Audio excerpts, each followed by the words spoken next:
Tämänkertaisen metallin etsintäreissun kohde sijaitsee Lounais-Suomessa, erään pienen pellon laidalla. Meille kerrottiin, että siellä oli ollut kauan sitten talo, jossa oli asunut maanviljelijä perheineen. Tätä taloa ei enää ole olemassa, mutta sammaleen peittämä kivijalka on vielä talon paikalla näkyvissä. Mutta kukaan ei kuitenkaan osannut kertoa, mitä talolle aikanaan oli tapahtunut. Joten pakkasimme metallin etsimet ja suuntasimme kyseiseen kohteeseen 3 päivän telttaretkelle. Meillä olisi hyvin aikaa yrittää selvittää talon mysteeriä mahdollisten metallin etsin löytöjen avulla. Kuten yleensä olimme tietysti intoa täynnä.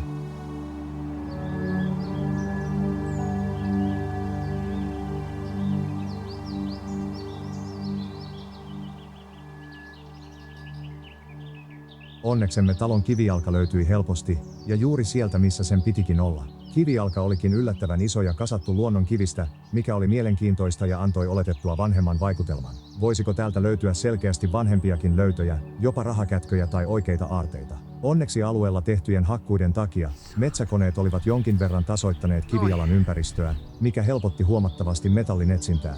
Mutta ikävä kyllä, huomasimme myös, että jostain syystä metallin kappaleita oli levittäytynyt isolle alueelle kivijalan ympäristöön. Rautanauloja, rikkinäisiä saranoita ja kaikenlaisia metallin kappaleita löytyi joka paikasta. Ehkä talo aikoinaan räjäytettiin dynamiitilla. Se voisi olla yksi mahdollinen selitys. Ai saatana. Voi vittu, tulee vaikka se on kiviä huikko. Oho. Vähitellen talon olemassaololle alkoi löytöjen avulla hahmottumaan jonkinlainen aikaikkuna, mutta talon kohtalo jäi epäselväksi. Maaperässä ei näkynyt selkeää tuhkakerrostumaa vihjeenä tulipalosta, joten talon hylkäämiseen tai tuhoutumiseen on täytynyt olla jokin muu syy. Mutta nyt, katsotaanpas mitä kaikkea onnistuimme sieltä löytämään. Erilaisia rautaesineiden kappaleita löytyy tietysti paljon vanhoilta talojen paikoilta.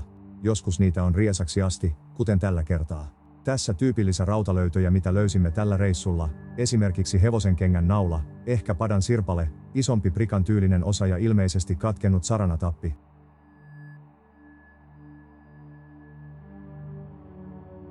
Myös erilaisia hevosvaljaisiin kuuluvia osia löytyy usein, kuten solkia ja renkaita. Tämä, ilmeisesti messinkinen rengas on hyvin yleinen löytö. Arvelisin, että se on ollut jonkinlainen hihnanjakaja valjaissa tai jokin vastaava.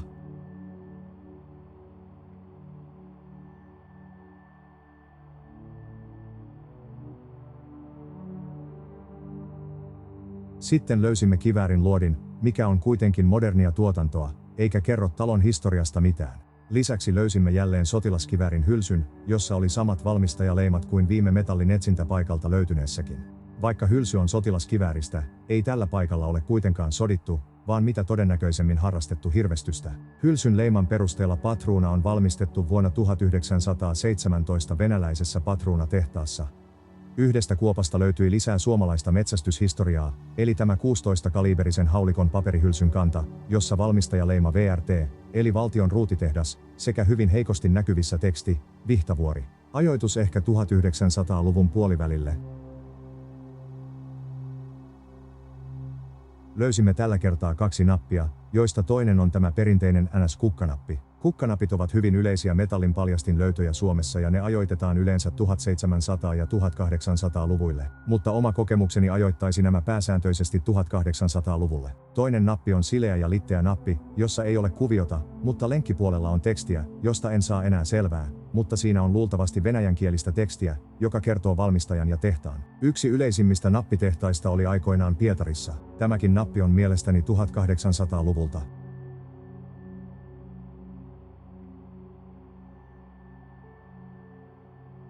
Jotkut teistä varmaan jo tietävät, mikä osa tämä on. Tämä esine on myös melko yleinen metallinilmaisin löytö monissa maissa ympäri maailmaa. Se on osa sateenvarjoa tai päivänvarjoa, johon varjon pinnat kiinnitettiin. Tämä oli luultavasti kiinnitetty varjon varren kärkeen, ei avausmekanismiin, koska tässä osassa on reikä kiinnitystä varten, mikä johtaa siihen johtopäätökseen, että kyseessä on liikkumaton osa. Mutta mukava 1800-luvun loppupuolen löytö joka tapauksessa.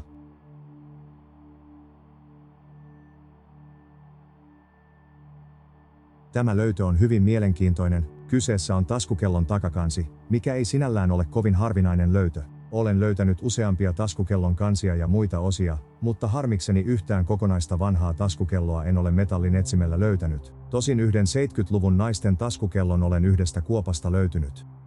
Tästä kuitenkin tekee mielenkiintoisen se, että tähän on kaiverrettu tekstiä hienolla kalligrafialla, mutta en saa selvää mitä siinä lukee, koska tuon ajan kalligrafiaa on erittäin vaikea lukea. Arvelisin, että siinä on taskukellon omistajan nimi, ehkä hän on saanut sen lahjaksi vaimoltaan tai vanhemmiltaan. Harmi, ettei siinä ole vuosilukua kertomassa ajoitusta, mutta 1800-1900-lukujen vaihteeseen tämäkin ajoittunee. Taskukello on ollut hopeoitu, jota on vielä jonkin verran jäljellä kannen sisäpuolella, missä on myös kellon sarjanumero. Mukava löytö tämäkin. Kolikot ovat ehkä tärkeimpiä löytöjä, joilla pystyy helpoiten ajoittamaan metallin etsintäpaikan historiaa. Nämä 2 Nikolai II aikaista kolikkoa löytyi paikalla olleen talon piha-alueelta. Nikolai II ajan 5 pennin kolikko on Suomen rahahistorian mielenkiintoinen osa, sitä lyötiin vuosien 1898 ja 1917 aikana, jolloin Suomi oli Venäjän keisarikunnan suuriruhtinaskunta. Kolikon toisella puolella on Nikolai II monogrammi, ja toisella puolella on arvo ja vuosiluku. Toisessa kolikossa vuosiluvusta ei ole nähtävissä muuta kuin viimeinen numero 5, joka antaa 2 vaihtoehtoista ajoitusta, joko 1905 tai 1915. Toinen kolikko lyötiin vuonna 1911. Yhtään uudempaa kolikkoa ei alueelta löytynyt, mikä antaa olettaa, että talo autioitui tai tuhoutui 1910-luvun lopulla. Mutta koska vanhempaakaan kolikkoa ei löytynyt, on syytä olettaa, että talo oli rakennettu aikaisintaan 1800-luvun lopulla. Mahdollisesti vain yksi sukupolvi ehti asua siinä talossa, ja viimeisenä näytän mielestäni parhaimman ja mielenkiintoisimman löydön.